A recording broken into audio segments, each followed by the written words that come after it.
ಅರೆ ಎಲ್ರಿಗೂ ಇವತ್ತೊಂದು ಹೋಟೆಲ್ ಸ್ಟೈಲ್ ಕಾಜು ಕರಿನ ಮನೆಯಲ್ಲಿ ಯಾವ ರೀತಿ ನಾವು ಮಾಡ್ತೀವಿ ಅಂತ ತೋರಿಸ್ಕೊಡ್ತಾ ಇದ್ದೀನಿ ನಿಮಗೆ.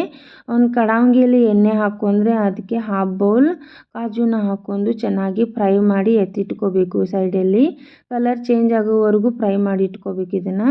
ಆಮೇಲೆ ಒಂದೆರಡು ಈರುಳ್ಳಿನ ಕಟ್ ಮಾಡ್ಕೊಂಡು ಹಾಕ್ಕೊಂಡು ಫ್ರೈ ಮಾಡಿ ಚೆನ್ನಾಗಿ. ಇದು ಫ್ರೈ ಆದ ನಂತರ ಇದಕ್ಕೆ ಸ್ವಲ್ಪ ಕಾಜು ಗೋಡಂಬಿನ ಹಾಕಿ ಫ್ರೈ ಮಾಡಿ. ಇದೆಲ್ಲ ರುಬ್ಬೋದಕ್ಕೆ ಮಸಾಲೆ ಸ್ವಲ್ಪ ಶುಂಠಿ ಬೆಳ್ಳುಳ್ಳಿನ ಹಾಗೆ ಹಾಕ್ಕೊಂಡ್ಬಿಡಿ. ಆಮೇಲೆ ಸ್ವಲ್ಪ ಟೊಮೆಟೊ, ಸ್ವಲ್ಪ ಪುದೀನ, ಕೊತ್ತಂಬರಿ ಹಾಕಿ ಚೆನ್ನಾಗಿ ಇದನ್ನು ಮಿಕ್ಸ್ ಮಾಡ್ಕೊಳ್ಳಿ. ಚೆನ್ನಾಗಿ ಇದನ್ನು ಸ್ವಲ್ಪ ಫ್ರೈ ಮಾಡಿಕೊಂಡು ಒಂದು ಮಿಕ್ಸಿ ಬೌಲಲ್ಲಿ ಇದನ್ನು ಟ್ರಾನ್ಸ್ಫರ್ ಮಾಡ್ಕೊಳ್ಳಿ. ಆಮೇಲೆ ಇಲ್ಲಿ ಸೈಡಲ್ಲಿ ಸ್ವಲ್ಪ ಜೀರಿಗೆ, ಸ್ವಲ್ಪ ಗರಂ ಮಸಾಲ, ಸ್ವಲ್ಪ ಅರಿಶಿನ ಹಾಕಿ ಇದನ್ನು ನುಣ್ಣಗೆ ನೈಸಾಗಿ ರುಬ್ಬಿಟ್ಕೋಬೇಕು. ತುಂಬಾ ನೈಸಾಗಿ ರುಬ್ಬಿಟ್ಕೊಂಡ್ರೆ ಗ್ರೇವಿ ಚೆನ್ನಾಗಿ ಬರುತ್ತೆ.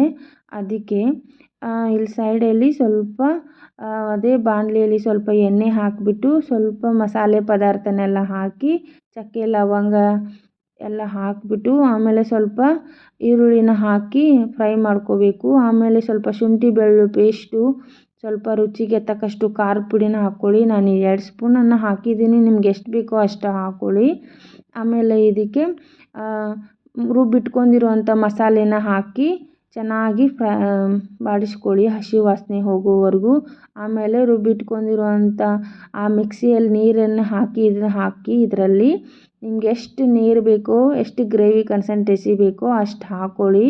ಆಮೇಲೆ ಸ್ವಲ್ಪ ಉಪ್ಪು, ಕಾಜು ಹುರಿದಿಟ್ಕೊಂಡಿರುವಂಥದ್ದು ಕಾಜುನ ಹಾಕಿಬಿಟ್ಟು ಚೆನ್ನಾಗಿ ಕುದಿಸ್ಕೊಳ್ಳಿ. ಮೇಲೆ ಸ್ವಲ್ಪ ಕೊತ್ತಂಬರಿ ಸೊಪ್ಪನ್ನು ಉದುರಿಸಿದ್ರೆ ಸೂಪರ್ ಟೇಸ್ಟಿ ಅಂತ ಕಾಜು ಕರಿ ರೆಡಿ ಆಗುತ್ತೆ. ಇದನ್ನು ಅನ್ನದ ಜೊತೆ, ಚಪಾತಿ ಜೋಡಿ, ಪರೋಟ ಜೋಡಿ ತಿನ್ಬೋದು. ತುಂಬಾ ಟೇಸ್ಟಿಯಾಗಿರುತ್ತೆ. ನೀವು ಒಂದು ಸತಿ ಟ್ರೈ ಮಾಡಿ ಕಮೆಂಟ್ ಮಾಡಿ ಹೇಗಿದೆ ಅಂತ ಹೇಳಿ. ನಮ್ಮ ಹುಡುಗರು ಇಲ್ಲಿ ಟೇಸ್ಟ್ ಮಾಡಿ ಹೇಳ್ತಾವ್ರಿ. ಅವರಿಗೆ ವಿಡಿಯೋದಲ್ಲಿ ಬರೋದು ಅಂದರೆ ತುಂಬಾ ಇಷ್ಟ. ಅವರೇ ನಮ್ಮ ಅಡುಗೆಗಳೆಲ್ಲ ಟೇಸ್ಟ್ ಮಾಡಿ ಹೇಳೋದು. ನಮ್ಮ ವಿಡಿಯೋ ಇಷ್ಟ ಆದರೆ ಲೈಕ್ ಮಾಡಿರಿ.